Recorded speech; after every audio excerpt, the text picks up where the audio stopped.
Welcome back to my channel concept clarity with Monika. तो मैंने previous video में आपको बताया था कि मैं एक एक करके चैप्टर क्लास 10th के साइंस के वो समझाऊंगी। पिछले पार्ट में मैंने फर्स्ट चैप्टर समझाया था और आज मैं समझाऊंगी एसिड और बेस वाला चैप्टर।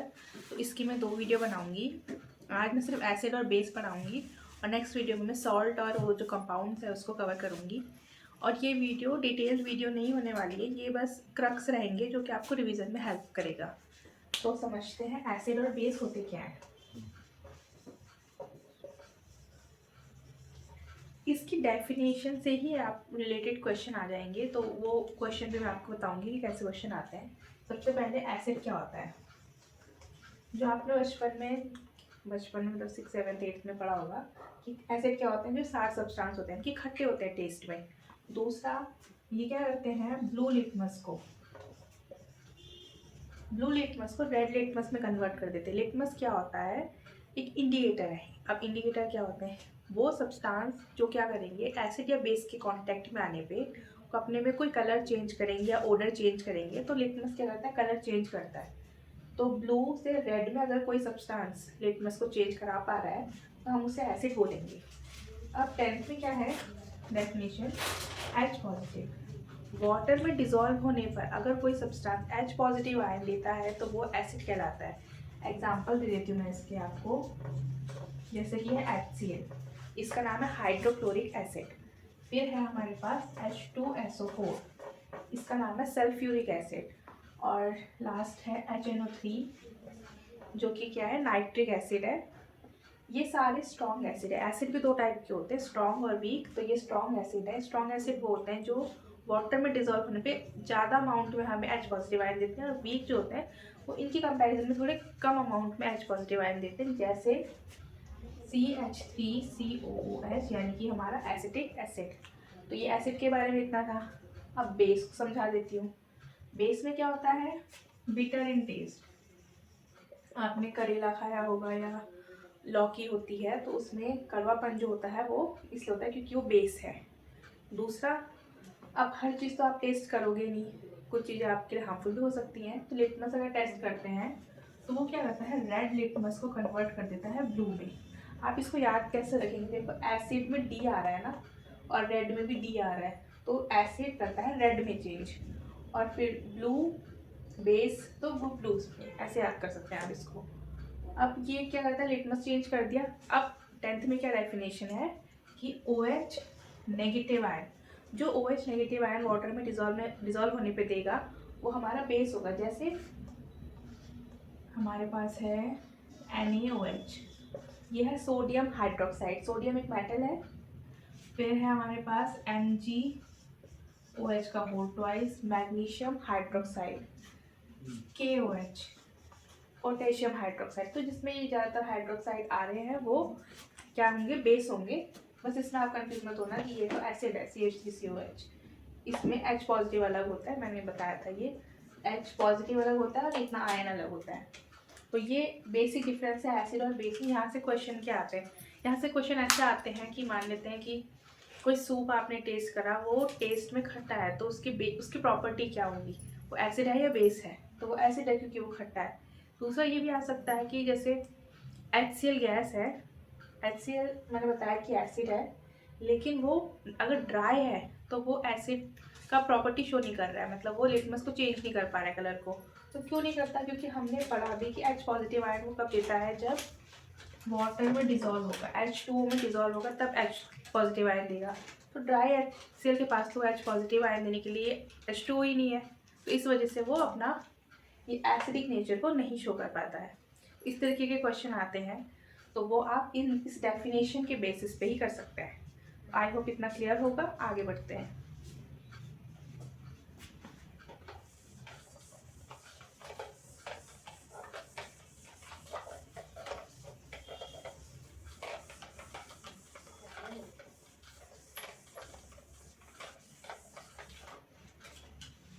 अब है कुछ केमिकल प्रॉपर्टीज एसिड और बेस की।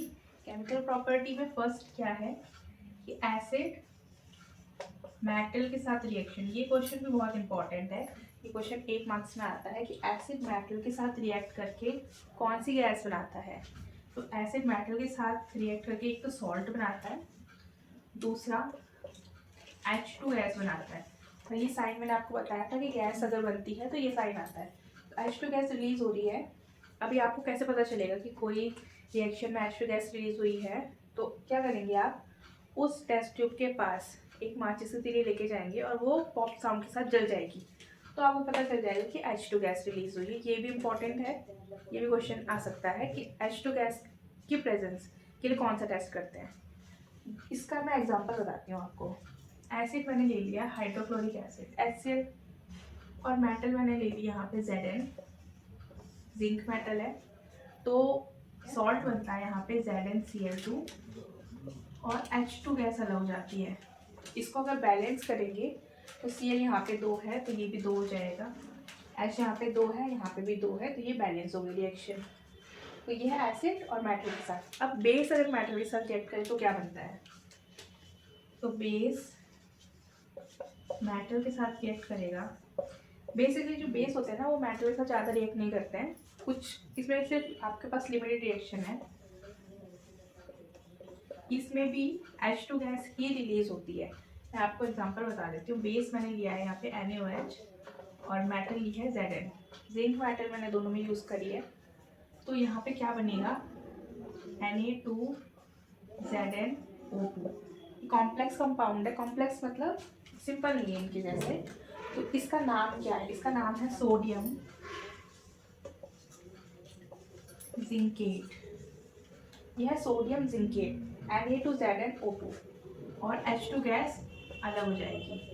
तो ये है एसिड और बेस की मेटल के साथ रिएक्शन। और इसमें एक क्वेश्चन ऐसा भी आता है, इसके साथ तो यही है, पर जैसे अगर आप कार्बोनेट वगैरह पढ़ेंगे तो कार्बोनेट के साथ हमेशा CO2 गैस बनती है। तो मैं ये रिएक्शन भी बता देती हूँ आपको उसकी।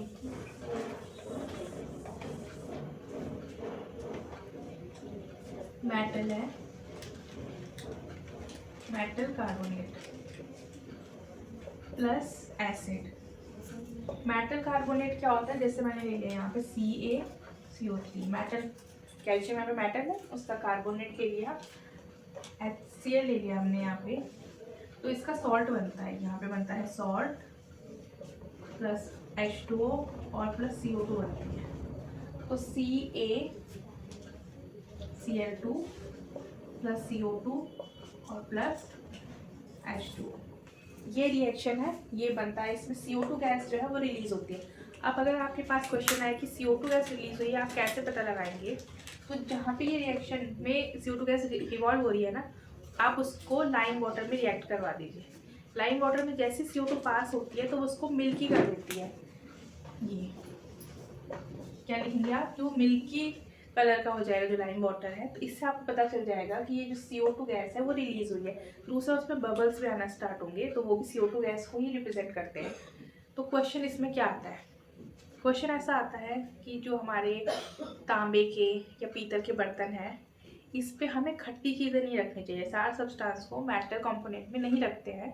क्यों नहीं रखते हैं? उसके पीछे क्या रीज़न है? यही रीज़न है कि जो एसिड है वो क्या करता है, मेटल के साथ रिएक्ट करता है, हाइड्रोजन गैस बनाता है और पॉइजनस सॉल्ट बनाता है। वो सॉल्ट हमारे गट के लिए, हमारी बॉडी के लिए अच्छा नहीं होता है, जिस वजह से तबीयत खराब हो सकती है, हार्मफुल हो सकता है। तो इसलिए हम वो चीज़ अवॉइड करते हैं। तो ये बेसिक से चीज़ें थी एसिड और बेस के बारे में। एक लास्ट टॉपिक करते हैं जो कि है pH। उससे पहले एक और टॉपिक है, तो वो है dilution of acid. Dilution of acid, dilute होने का क्या मतलब है? डाइल्यूट, जैसे आप एग्जांपल इसको ऐसे समझ सकते हैं, दाल बनती है, तो एक गाढ़ी दाल बन रही है और एक पतली दाल बन रही है। तो पतली दाल क्या होगी, जिसमें दाल कम है और पानी बहुत ज़्यादा है, और गाढ़ी दाल क्या होगी, जिसमें दाल की क्वांटिटी ज़्यादा है, पानी एज़ कम्पेयर टू दाल थोड़ा कम है। तो ऐसे ही एसिड में भी होता है, या किसी भी चीज़ में डाइल्यूट का मतलब होता है कि उसमें वाटर कंटेंट बहुत ज़्यादा है, तब उसको डाइल्यूट बोलते हैं। तो जो आप लैब में टेस्ट कर रहे होंगे, एसिड ले रहे होंगे, वो डाइल्यूट रहते हैं। क्यों? क्योंकि बच्चों की सेफ्टी को देखते हुए। तो उसको डाइल्यूट कैसे करते हैं?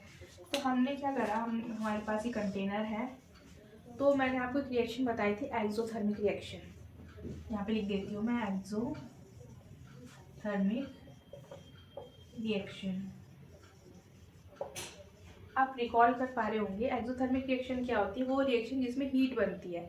तो जब हम एसिड और वाटर की रिएक्शन कराते हैं वो भी बहुत ज़्यादा एक्सोथर्मिक होती है, बहुत ज़्यादा हीट बनती है। इतनी हीट बनती है कि वो जो बर्तन जिसमें आपने रखा है वो टूट सकता है और वो एसिड बाहर आ सकता है, तो बहुत डेंजरस है ये। तो क्या होता है कि हम वाटर लिया हमने एक बीकर में, उसमें हम थोड़े थोड़े अमाउंट में क्या करेंगे, एसिड डालेंगे और उसको स्टर करते रहेंगे। स्टर करने से क्या होगा कि जो हीट बन रही है ना वो बाहर आती रहेगी। बंद नहीं ले रहे, मतलब बर्तन खुला बर्तन ले रहे हैं, तो स्टर करते रहेंगे तो वो हीट बाहर आती रहेगी। फिर वो स्टर हो चुका है, पूरा मिक्स हो चुका है, फिर थोड़ा सा और डालेंगे, फिर उसको स्टर करिए। इस तरीके से हम क्या करते हैं, डाइल्यूट करते हैं किसी भी एसिड को। तो अब हम लास्ट टॉपिक पे आते हैं।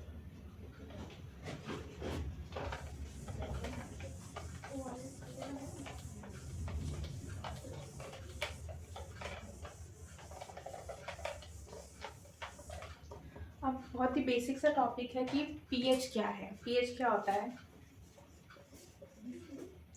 पीएच का मतलब होता है, अब आप अगर मार्क्स देखेंगे अपने, आपको कैसे पता चलेगा कोई बच्चा साइंस में बहुत अच्छा है या नहीं है? उसके मार्क्स देख के पता चलेगा ना। तो ऐसे ही पीएच स्केल होता है।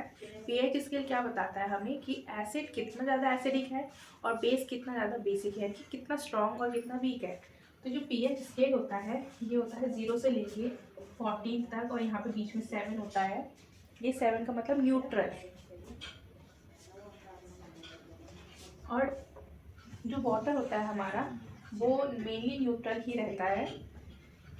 और 0 इधर की साइड को जाते रहेंगे तो उतना एसिडिक करेक्टर बढ़ता जाएगा, यानी कि 7 से जितना दूर जाएंगे एसिड उतना स्ट्रॉन्ग होता रहेगा। ऐसे ही इधर भी है, 7 से जितना दूर जाएंगे उतना ज़्यादा बेस जो है बेस स्ट्रॉन्ग होता रहेगा।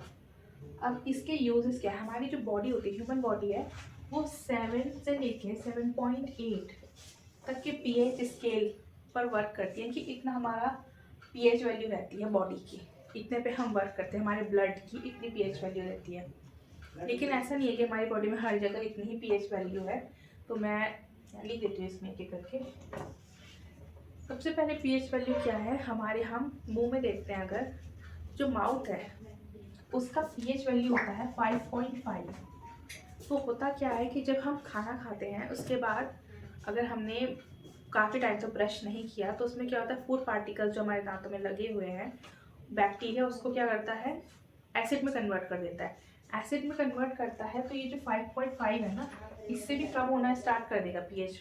तो पीएच जब इससे कम हो जाएगा तो हमें दांतों में कैविटी होना स्टार्ट हो जाएगी, दांत टूटना स्टार्ट हो जाएगी, मतलब वो हो जाएगी, डिके होगा, टूथ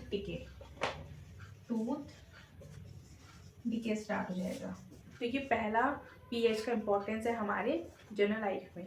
दूसरा क्या है, एसिड रेन आपने सुना होगा। जो बारिश होती है ना उसकी पीएच वैल्यू होता है 5.6 उस वाटर का। लेकिन क्योंकि अब इतना पॉल्यूशन है इस वजह से क्या होता है कि पीएच वैल्यू कम हो जाती है थोड़ी सी। तो जब 5.6 से पीएच वैल्यू कम होती है बारिश के पानी की, तो उस बारिश को ही हम क्या कहते हैं, एसिड रेन कहते हैं।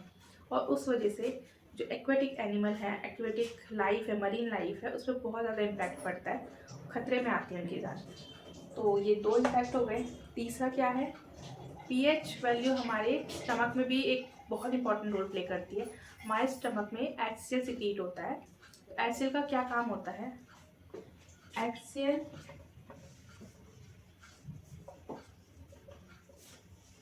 पेप्सिनोजन एक एंजाइम होता है, उसको कन्वर्ट करता है पेप्सिन में।